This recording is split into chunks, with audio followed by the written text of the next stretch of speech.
On this week's program, we have two very old friends of mine, Tate Steinzik and Eric Salisbury. Tate is Creek, Eric is Choctaw, right?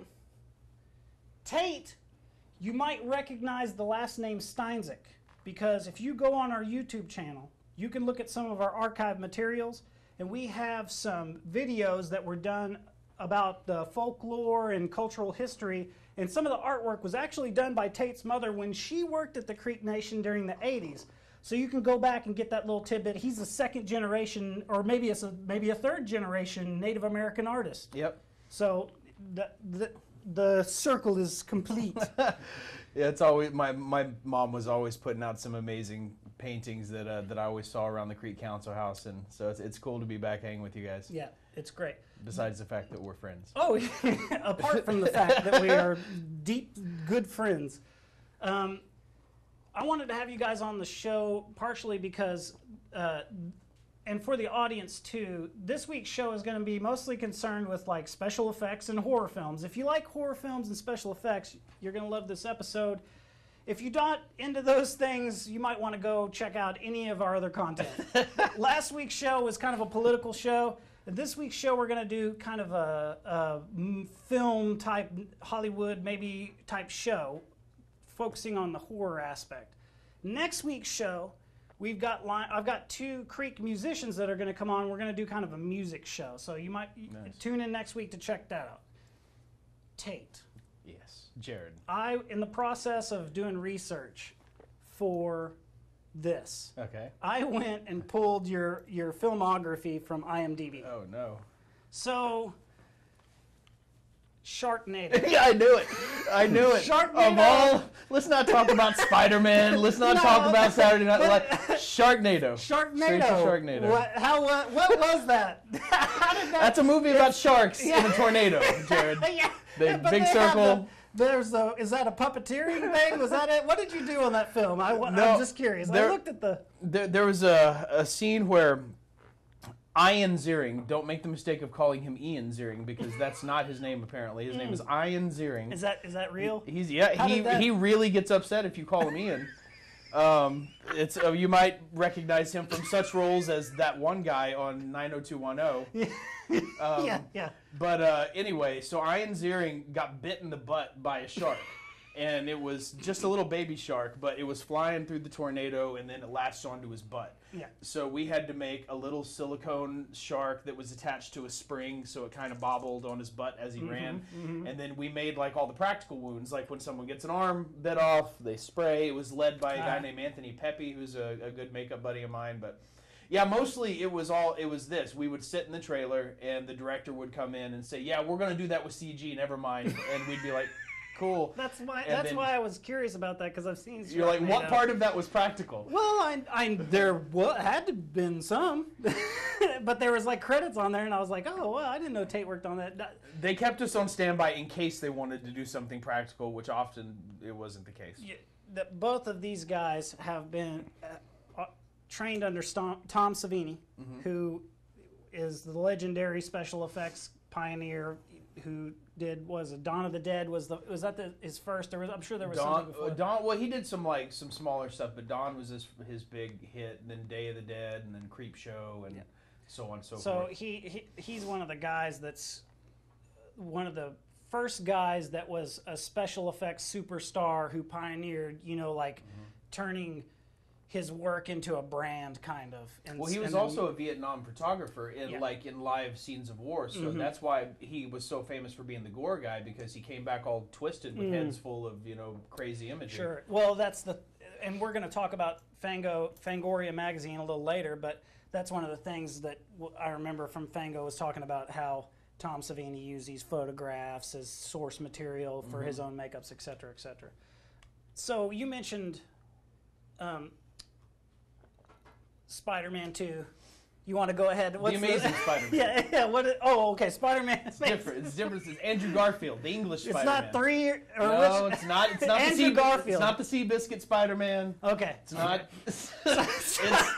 So what happened on that? You said is that your most proud on your IMDb thing? What's the top? It would have to be that. Well, until a week ago, it was Spider-Man, but now Puppet Master is just like blazing through. Like it's insane. Like you expect Puppet Master to again just be this niche thing, but right. I mean, we're getting interviewed by like LA Weekly and Newsweek. Oh yeah. Well, what's crazy? This is Puppet Master number what? Or 13. 14 if you count Puppet Master versus Demonic Toys as a sequel. Well, yeah, that's what I was going to say. Is the Puppet Master universe is like broken into like different timelines? Isn't that right? Like there's one that takes place in an alternate universe or something like that. So it's like, where is this? Yeah, there's retro Puppet Master, which is more of a throwback to like marionettes, hand carved wooden things. Most of it takes place either from like World War II forward, and they bounce all over the place with Nazis and like real-time Nazis versus,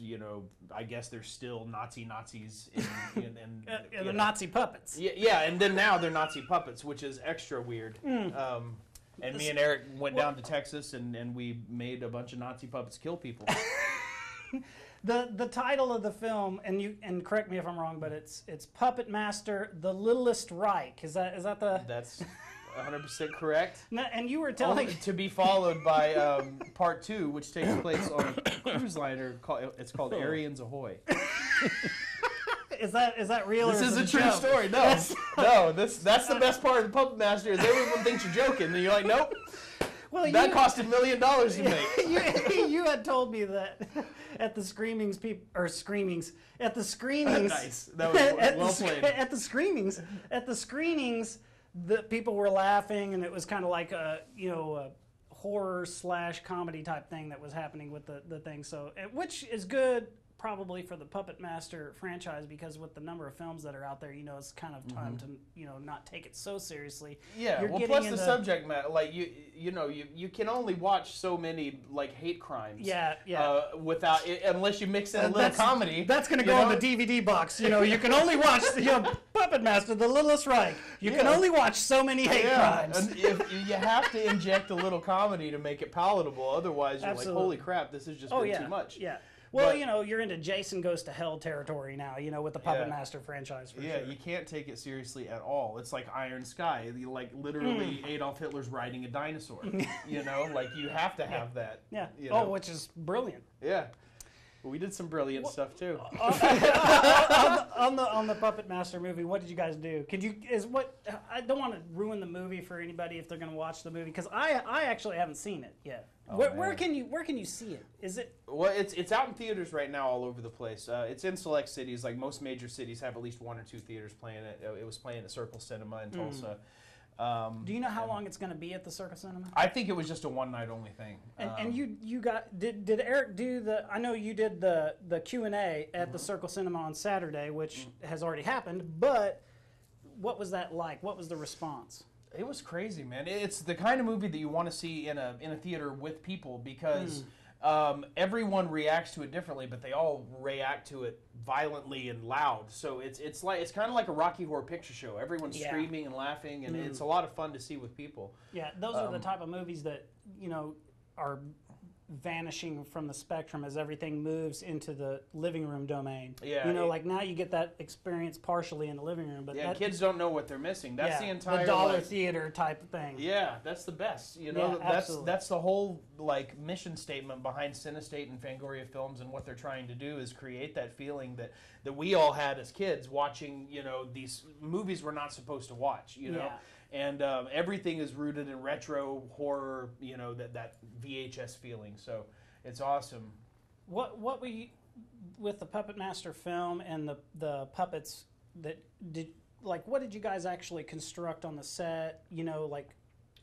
You can feel that one. You did a lot of the construction. I know Eric had told me about some of that you guys were trying to work out some ways to do servo puppetry and stuff, and then maybe you ended up doing some mechanical puppetry instead. Could you kind of run through some of that stuff, or something that you thought was interesting from it? In the end, we ended up building a rig that you could one person could do the job of 3. Mm-hmm. It just required a guy wearing a green leotard and not being able to see and look like an idiot running around with little tiny steps, Eric wore the suit. It was so fun. Is this going to be another uncredited puppetry? yeah. Green screen suit by Eric Salisbury. You got to get your name on those, man. But Look the at Andy Serkis. The thing was, it was all live puppets. Yeah. It wasn't stop motion like it was in the originals. You know, so everything is practical as far as I can tell. Maybe a couple tiny things they altered. But other Just than like that, rod removal, just stuff like that.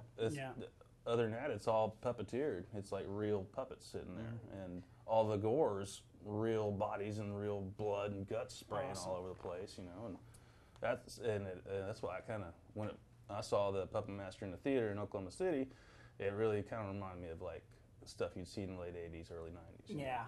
It felt like it because it didn't look CGI, and Yeah. that stuff just looks like a blur to me anymore. I mean, I'm the same way. I see right through it. like I don't know how weird. people keep track of like Transformers. You know, what's going on. The pieces. Well, you know, one of the my daughter recently has become obsessed with Inner Space. You know the movie Inner Space? Oh yeah. Wait, like our Inner Space from when we were kids? Yeah. Well, There was a cool Mustang in that. I'm going to digress slightly. The audience will be bored. I got Fantastic Voyage. Okay. Because Fantastic Voyage puts people to sleep. Like if you put Fantastic Voyage on the TV, there's something about it that it puts kids to sleep. I don't know what. Maybe it starts off with I've analyzed it, but so from there we started this whole thing with movies about characters that shrink. Like I got Ant-Man because he shrinks, right? And then Honey, I Shrunk the Kids. we were talking about it. I was talking about it with my wife. She was like, "We should get Inner Space," and I was like, "Okay, so we got Inner Space."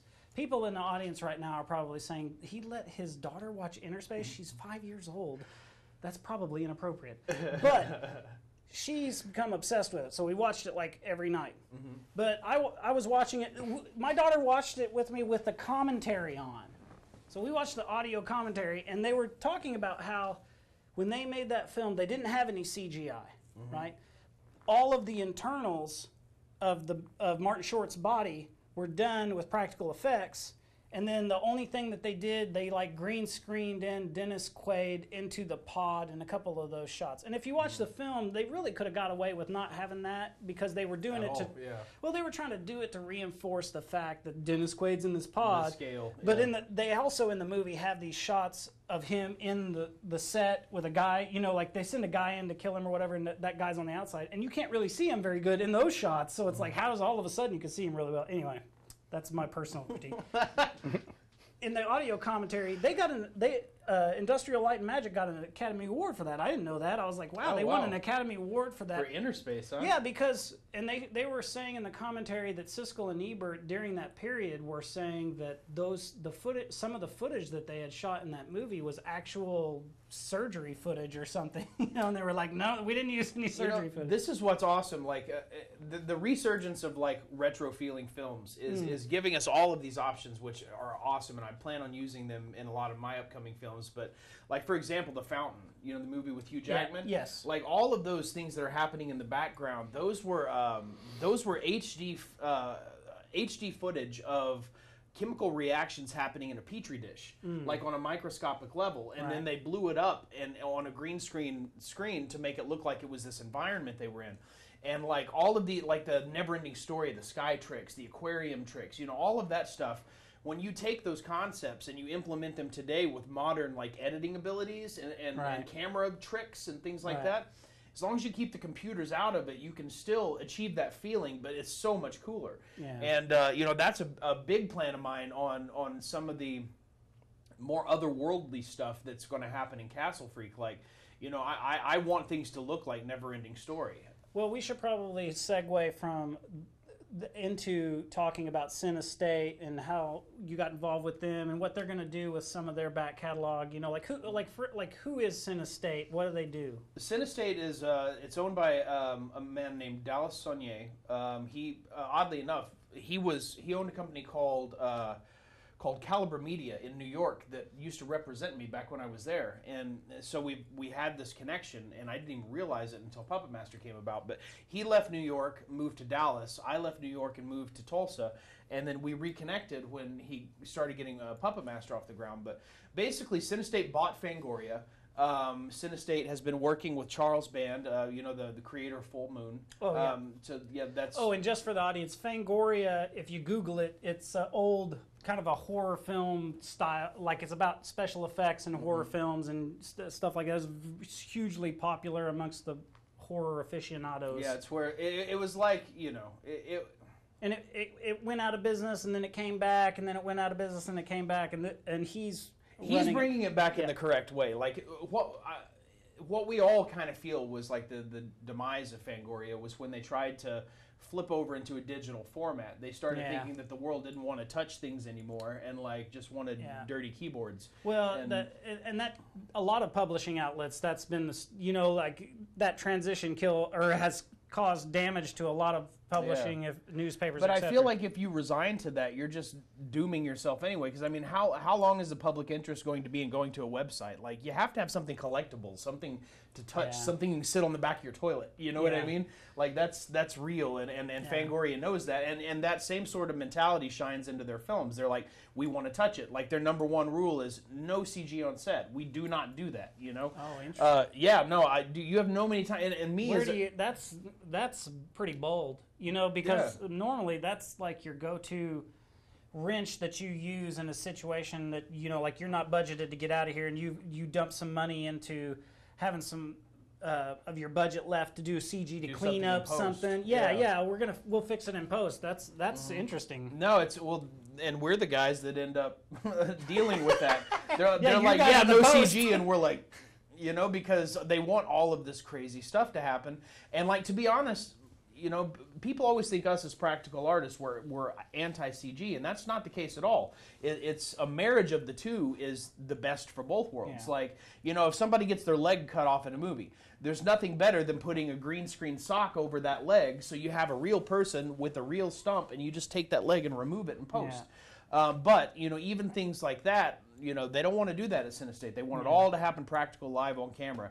And that's why when you watch Puppet Master and you see some of the atrocities we pulled off, you're going to be like, holy crap, how did they do that? Yeah. And we were the same way. We're on set going, holy crap, how did we do that? Yeah. You know, it's physics like was on our side on that movie. And the thing too, you know, we could talk endlessly about the CG debate thing, you know, that's happened. But it's also, we've seen, just like with Sharknado and a lot of productions so you've seen a lot of lower tier productions rely on CG over the years, so the audience has seen like all of these bad CG movies, you know, and also good CG movies that are on the blockbuster side, and but we're not dealing with people who haven't ever seen it anymore, you know. But what a lot of people haven't seen is like first run movies is just using practical effects, you know. That's true. Like when you watch Interspace now, you don't really realize how when you watch it, you realize how effective practical effects are, because I was watching that with the commentary, and they were just calling the shots and saying, hey, you know, like we shot this with a lens inside of here, and this is a latex prosthetic, et cetera, et cetera. And I was like, man, it looks really good. Like, they were talking about how they would fill the set with liquid, and like the cavity or whatever, and then they would put some silver dust or something into the water, so it would make it look like there was little bubbles in there and everything. And I was like, man, that's something that probably was cheaper to do than actually, if you even now did it with CG to get it to look good. It's going to cost a lot of money, dude. Even 2001: Space Odyssey, a lot of the galaxy stuff is a camera at full zoom pointed at a mirror with a light refracted under it, and they're dripping different colored inks that interact. Like, are you talking about when he's going through the and then they'll add vinegar and it will create a reaction, but on a microscopic level it looks nebulous, you know what I mean? And it's still, in my opinion, I'd prefer the way that looks to like turning on Star Trek on TV right now and watching them sit through space, you know? So it's interesting that there's a big company that's going to go do that, you know, as that's their philosophy. They're the right people to get with, man. They're awesome. The upcoming Castle Eric had to shoulder half that stuff. We went back to do some reshoots, and or not reshoots, but additional photography. And Eric became like our shop foreman, and it's crazy, man. Yeah, It's you like I take got it. dropped in a war zone, man. But it was okay. Yeah. You would just see him from the back, like elbows flinging, hammers throwing a puppet over, grabbing a puppet, I felt like fixing a short order cook. It's like, how long do I got? And I'm cooking, and as soon as I'm done, I'm handing it to somebody, fly it up. Yeah, you got 30 seconds on blade. I finally Flipping got it. a little bit ahead and was able to catch some on-set upstairs things, like when you guys wanted to throw the grasshopper at the mirror, and I was like, you're going to break it. Eric also worked in the pyro department. This guy, man, like all of a sudden just got thrust into this. They're like, okay, so this pyro guy shows up and he's like, I need someone to help, and like it's one of those things where like everyone takes a step back and Eric's standing there in the front. Said, Eric's on this. I'm like, So tell them what they did to you, Eric. well, they basically stuck me in a hotel room with the windows and the door closed and blew me up. I hear right now, I can hear the insurance for the production going like, hey, well, could you get us the guy on the phone? 'Cause, Yeah, we didn't know about this. this is bad. Dude, we're sitting there watching the footage outside, and we can see Eric holding the torch puppet, right? And this thing is, and the bodies are so saturated with accelerant. And so all of a sudden, it's like 3, 2, 1, flame. And the monitor goes, and it's just burning flame. And we're all like, is that okay? Because we don't hear him. Well, the pyro Dallas, I guess, asked for a blazing inferno, and that's what the guy gave him. And You are a brave man. Dude, if I was on the set with Tate and they were saying that to me, I'd be like, nah, I'm good. Anybody else? what was funny was that people are trying to get in. It's a hotel room. It locks automatically, and everyone had a safety meeting right beforehand and was told not to try to go in. Yeah, and we were told not to bother them, not to make noise because they have safety commands. Yeah. So we just watch Eric like set on fire, and we had to stand there and just quietly wait. And then so he comes out like 5 minutes later, completely stark white because of the extinguishers. And he's like, man, I need a minute. And just walks down the hall. I'm like, dude, you're smoking. Are you alive? And then we go in and look up, and like the 14-foot ceilings, man, have like flame burns on it. I'm like, I don't know what pocket of air you found, but he lived. And this was the Puppet Master film. This is Puppet Master. Do you guys want to see this movie? We did this Eric for almost you. burned to death. Well, just went downstairs. Is that and take in the reset. movie? We reset and did it again. No, that's the funny thing, is we didn't use that take because the flames were too You big. couldn't see anything. It was fireball. Oh, man. Yeah. That's great. It was amazing. Oh, that's dude. worth it, This dude. is the glamorous life of film. Oh, day. you guys- Almost you guys dying are- every You time. talk about the CG, man. It's You're like gonna- happy accidents don't happen with that. It's all planned and Yeah, picked generally you out, don't have you to know. set anybody on That's a fire good for point. CG. Yeah, like, Yeah, but that's a good point. Like from behind the scenes, you'd be surprised how many of like the best gags are accidents or physics just working in your benefit, which is something you don't have in Yeah. CG because Well- everything is a plotted like focused attempt. Well, or this is the thing, right? So, arranged marriage. film. So making a film. Is it a ritual? Oh man, yeah. So if it's a ritual, you need a human sacrifice. Yeah, but it's hard to kill me. If you don't have those Eric's type of unbreakable things, like Bruce Willis. That's the well, problem. you know, the lead actor does his own stunts, that type of Yeah. a thing. That's the idea behind Like it. Charles The film is, yeah, the film is a ritual, and the CGI part of it, you know, like, well, is I've like always the called. planning of it. But you never actually go out and conduct the ritual. You know what I mean? Like you write down a thing, and then there's people It's that way will, too white bread, and the entire like concept of film is based on being daring and creative, and you know, and that's the thing. It's like I call it film all the time. I say it's self-inflicted torture, but It's you love it. endurance. yeah. It's endurance. Yeah. It's Oh, tough. absolutely. Yeah. like you got what 15 minutes of dark left, and you have one big final shot to make, and you can't make a mistake. yeah. That just happened to us last and week. it accidentally turned out really freaking cool. In Austin, man, we had to do a scene in an exterior where, you know, you can't negotiate with the sun. And of course, you know, the production pushes everything to the last minute, and suddenly you're left with this giant scene where this body has to do this insane stuff and explode out of every orifice, and like we have to hold it and make it happen with one take because the sun is creeping up. And then, but the thing is when you get the right people, you pull it off and you do it, and we did it, and it just makes you look all that much cooler because everyone else is like screwing up all night and causing things to lag, and then we roll on set with a body, boom, boom, splat, guts, and we're like, guys are fishing lines. and blast some blood. We high five and walk off set. Nice. And then everyone's like, "Man, I wish I had that job." Like, no, you don't.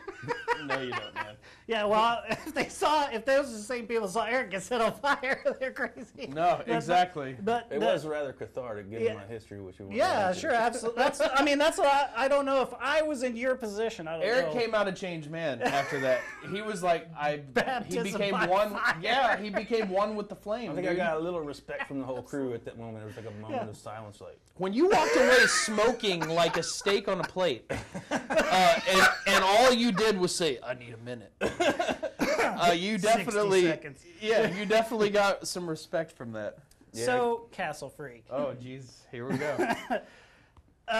For the audience, if you haven't seen the original film, Castle Freak, Yeah. what would you say? It's like middle upper tier B movie type movie. Like it's Jeffrey Combs, so it's good. Yeah. Because Barbara he's Crampton. like one of the people don't know him. That are outside of like horror. Well, it's also aficionados. Stuart Gordon who always yeah. had Jeffrey Combs, which was Beyond or was Reanimator from Beyond. Like Sure. he's Well, that's the the story about Stuart Gordon. He went into, I don't remember whose office it was. He went in some producer's office, and the producer had, this is the story about how Castle Freak got made. The producer had this poster on the wall that had a castle. And then it had a Quasimodo hunchback guy getting whipped by a lady, like in her underwear or something. And Stuart Gordon said, "Hey," and it had a title on it, said Castle Freak. And he said, "Hey, is that a movie? What is that?" And the producer goes, "There's a castle and there's a freak," and he goes, "I'd like to make a movie out of that." And he goes, "Okay, you can make a movie out of it as long as it has to have a castle and it has to have a freak." That's some Kaiser Soze stuff, man. He just kind of said, "So why are you here, Mr. Gordon?" "I'm here to make a castle freak movie." Yeah, I'd like to make a movie about that. That's interesting looking That poster on your wall, Sarah. Let's talk about that. Let's make that movie. Why don't we make that? That's brilliant. Yeah, Hollywood. And then man. they did. Yeah, and they did, and it in my opinion, it's the most credible looking of the Full Moon franchises, or Full Moon films. Yeah. It feels like a horror film. It's well acted. The effects are awesome. Yeah. Well, the look is what everybody talks about with Castle Freak. The atmosphere that they got on the shoot. So, like for instance, one of the things I was going to ask you is, so location shoot. Is that the idea? Yeah. Or can you talk about it at the stage? Well, you're going to be the director, right? Yeah, I'm directing on this. And you one, guys are past casting. What is that? No. We haven't passed casting yet. Can you talk about Jeffrey Combs? I can talk about Jeffrey Combs. Well, I mean, in relation to this film. Jeffrey- Are we in spoiler town? Jeffrey may or may not Okay. have something or nothing to do with the film or no film. If said Potentially. film potentially is made. Yeah. So, insert ambiguous answer. Yeah. could you say that certain members of the original cast will be making a reappearance? Well, I can say this, that Barbara Crampton, who played Jeffrey's wife in the original, she played the mother, she's one of my executive producers. So, like, she will have a lot to do with the film. We've got Stuart Gordon's Is she going to blessing. reprise a role, though? Or is this a reboot? Is this a sequel? Oh, what is man, the situation? You're just asking all the questions I can't answer. Well, I gotta know. I'll say this. I'll say it's a reimagining based on Stuart Gordon's world.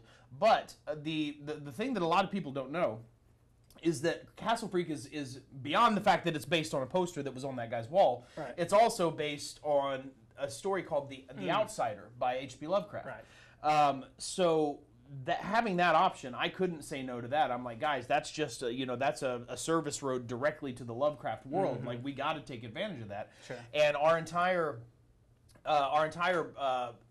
sort of development, which right now we just got to our first draft of the script. I'm sending in notes, getting back into it next week, literally. But it's way more injected with Lovecraft, but while still showing respect to the original film. Sure. We're not just completely departing. But that's all I can really say, because everything else is either different or significant. It's going to be fantastic. But I'll also say this too: don't take your kids to this movie. Like, it's straight up like a Cinestate movie. Like, Practical effects. Only practical effects. Are you gonna suits, go for location shooting? I'm assuming. Oh yeah, European. No, can't talk about it. I can't. It impacts the story. It impacts the story, so I can't give that away. But I will say this: there will be a castle. Okay, and there will be a freak. That's all you We're need. going to take the two and put them together, and we're going to see what happens. There's nothing that annoys me more than a movie that is titled something like a noun, and then that's not in the movie. Yeah, that like drives if me the crazy. movie was actually about like a normal guy in a house. Yeah, or if there was even a freak, but there's not a castle. It's like he only did half of it. Yeah. Where does the castle part come in? It takes place in the woods. Yeah, no. it doesn't We're work. not going to do anything like that. It will make the original fans happy. Can you talk about, I know that Cinestate, what is their connection to horror TV? Are they the same entity? Horror TV? Yeah, or what they have if you go right now and you go to Amazon or an online thing to stream the original Castle Freak. Oh yeah. You have to have a subscription to it's Chiller or what? Oh no, okay, no. Chiller's a different. They're not affiliated with them. Okay. There's several different things. There's like Chiller and Shudder now. Which Shudder is doing some crazy stuff. They're rebooting Creep Show as an episodic TV series directed by Greg Nicotero, which is going to be insane. Awesome. Cool. Yeah, like they gave it back to the right guy. Yeah. But no, Cinestate's got a lot of plans. Fangoria has a lot of plans, even bigger. Like there's been, speak of potentially doing, original content on some sort of, internet platform. But, right now they're focusing on features. Like Eric and I are in pre-production for a film called Satanic Panic, which is going to be the new, the next Fangoria film. Absolutely gonzo bonkers. I think everything they're going to do is going to be like that. And then we go into Castle Freak, and then we have a couple of other potential projects lined up. So, what are your? Well, while we're talking about Fango too, we should mention that's my special coffee. We should mention that Fango's going to be relaunched, and they're going to put out physical magazines again. Is that right? When is that going to happen? October. October, you will see the first issue. It's going to be a quarterly magazine, over 100 pages, full color, bound spine, marketed for collecting. It's supposed to be treated with reverence, you know what I mean? And it looks amazing. And I know about a bunch of secrets that are going to be in the first issue. And man, just like my inner fan is freaking out. Like if you were a fan of almost even going into the world of Gore Zone, like how it was a special magazine just for gorehounds. Niche thing. Yeah, they're going that route again, and it feels awesome. Well, it's good to see that some of that stuff is coming back from the good old days, I guess you would say. As far as you guys, and I wanted to try to talk about you opening a studio in Tulsa or having your studio in Tulsa. What could you share with us? Are you guys going to be open to other productions, or what's the options with that? Absolutely, man. The reason that we decided to open up a shop in Tulsa, which we just opened up, we're still assembling shelves and tables and getting everything ready for Satanic Panic. So, we'll be in full operation in the next few weeks. But, we're on North Peoria. I don't know, man. There's just such an amount of films happening in Oklahoma, in Texas. It was just the perfect time. There's nobody else around here doing this. Fear the Walking Dead is shooting in Texas full time now. And Oklahoma and Texas share a makeup artist union. So if you get unionized here, you get all the work. So I know about a great feature that's coming through and shooting in Guthrie early next year, Cowboys versus Witches period piece. It's going to be awesome. Cool. So there's just a bunch of work. And, it would have been nice if I didn't have to leave Oklahoma 20 years ago, but I did, because 20 years ago there was nothing you could do in this industry. But now, we're setting a platform where you want to do effects, come intern with us. We'll teach you the process, and you can jump on film sets. Well, that's one of the things, you and I were talking about it years ago. It was probably 8 or 9 years ago. I can remember we were talking on the phone, and I was like, film production down here is such a cakewalk, because everybody, every town wants to have a film production, any type of film production, come in, and they'll facilitate it and everything. The only thing that's not good is, there's not a post house here, and there's not the equipment rental, there's not a large selection of places and stuff like that. The secondary support stuff you would need. Yeah. But if you come in like and start a studio yourself and you have your own facilities and everything, you know, like the rent is low, the cost of living is low. Exactly. And plus productions, they get incentive for hiring Oklahoma crew. Yeah. Like a producer can save, you know, an extra 5% of their budget by hiring me versus flying someone in from LA if you're shooting in Oklahoma. Which Oklahoma has one of the most competitive tax incentives right now for film production. It's insane. It's like it's up to 37% cash payback if you hire an Oklahoma crew. Yeah, that's as competitive as anywhere, man. That's why people are coming here to shoot. Well, and I think it's there. We're going to see a lot more production. I mean, we are seeing a lot more productions come through. So it's really great. Where are we at, Kevin? How much time are we going? We're at 35. 35 minutes. Let's see. What else can we do? So, at this stage in your production, you know, I know you don't, or you can't talk about Jeffrey Combs and everything. Here we go. I think he likes Jeffrey Combs. But, you know, you need, or you should get me a part in one of these movies. Yeah. Now we know what all of this is about. If you don't have the script written yet, you could just insert a guy who comes in. Well, listen, I will give a couple of spoilers. We've been inserting a lot of things that weren't in the script so far. Yeah. That's kind of our job, is to just find places to put stuff. Sure, absolutely. Listen, I will say this. There may or may not be, in a place or not a place, a world of potentially inbred, strange-looking people. Okay? So, this is what you want to hear when you were asking about a part.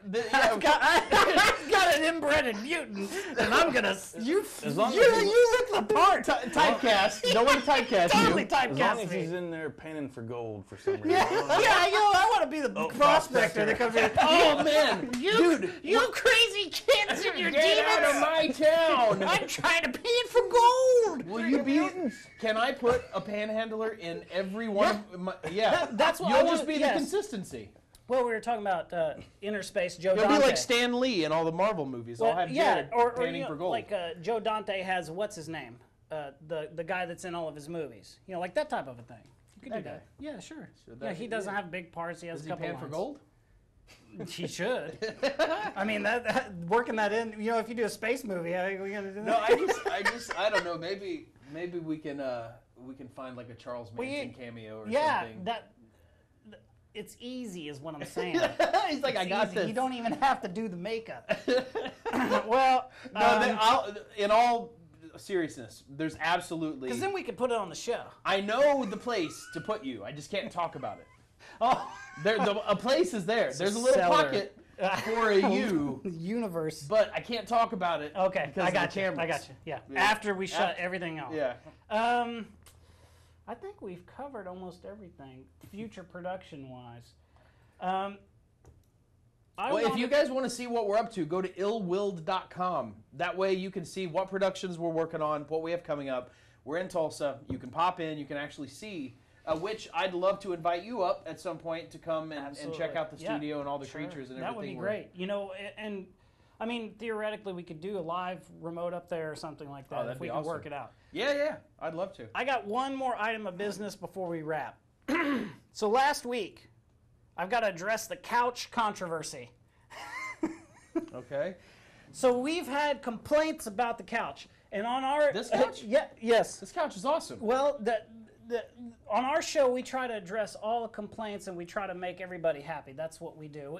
This is a show for all of the citizens, and every citizen, even people who aren't citizens, they have a say in what it looks like. So with the couch, because we are a governmental agency and it will take some doing to get funds or work out how we could replace this couch, what I wanted to do first was, if you are a hardcore fan of the show and you've watched the show all the way to this point, like you don't care about special effects, you just watched Sour Sofkee and you've made it all the way to this part of the show, I want you to go into the comments on this YouTube video, and the first thing we need to do is we're going to do a vote in the YouTube comments on this video, yay or nay on replacing the couch. If you think the couch should be replaced, you don't like it, you should say yes there. If you think we should keep the Indian couch the way that it is, you should say no. And after what? Let's say a month, I'm going to go back to this video and I'm going to count the number of yays and nays. And if we have to replace the couch, what we will do at that time will be what I'm going to call the couch show. So I will present to you, the audience, a variety of pictures of couches, numbered 1, 2, and so on. And then in the comments of that video, you will vote on the couch to be replaced. The reason we're going to have to do it that way is because we're going to be limited to the amount of money that we can spend on a couch, if we can spend any money on a couch, because of the way that because we're part of the government, how we get things requisitioned. So we won't be able to spend infinite amount of money. And it'll probably going to be a low amount. If they vote the couch out, can it come to the studio? Oh, yeah, sure. Well, that's what I told Eric long ago. Everybody vote yes, please. This was my couch. So I had offered this to you guys. I said, or through Eric, I said, hey, you guys want this couch in the studio? Your studio, let's do it. But regardless, that will happen in the future. Vote on this video. Keep the couch, lose the couch. Do you guys have anything else you'd like to add before we sign off? Meredith Johnson asked, how was working on the Chickasaw Rancher? Oh, wow. The Chickasaw Rancher. We have a question from the audience. Wow, Chickasaw Rancher was great. That was a really cool movie because it's not often I get to do period pieces, and it was, all Wild West, cattle stampedes and horseback riding and gunshots, and it was a lot of fun. Now, when you worked on that, is that just the makeup, or were you doing practical effects on that? I was doing some practical effects. We shot it in Sulphur, Oklahoma. We had Tommy Flanagan from Sons of Anarchy and James Hebert from what's that really popular show on Netflix? Stranger Things. Yeah. Sorry, forgot about that. No problem. But yeah, I have no stock. Okay, some really cool actors, really cool stuff. But yeah, I did some gags in it. There was some arrows, broken, and again spoilers galore. But bullet holes and things like that. But it was a lot of fun. Well, it is a cowboy movie. I mean, my favorite part was actually recreating war paints on the tribes, the Chickasaw tribe. That was really cool because I had to do a bunch of photo reference and research because all of those colors and layers and spatter, they all mean something, and so that was the most fun I had on the show. Thanks, Meredith. Awesome. Well, on that film, did you guys have to work with the Chickasaw government at all? Yeah, the Chickasaw Nation. How was that? How did it go? Pretty smoothly because... Or were you, did they even go through you, or was that something they went through the producer? I talked to them on several different levels of things, but, they financed, the Chickasaws financed their own film. They've financed 2 films now, I believe. One called Teata, which came out and did really well in festivals, and then Chickasaw Rancher's the next one. They're talking about financing more, which I think is a great idea. I think, a lot of nations should consider...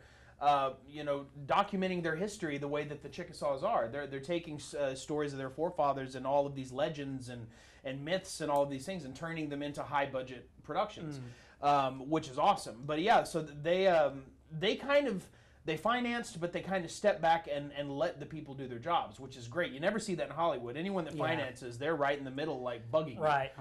So no, it was cool, man. They were fun to work with, and I think they have some good projects on their hands. Awesome. Well, shout out to them.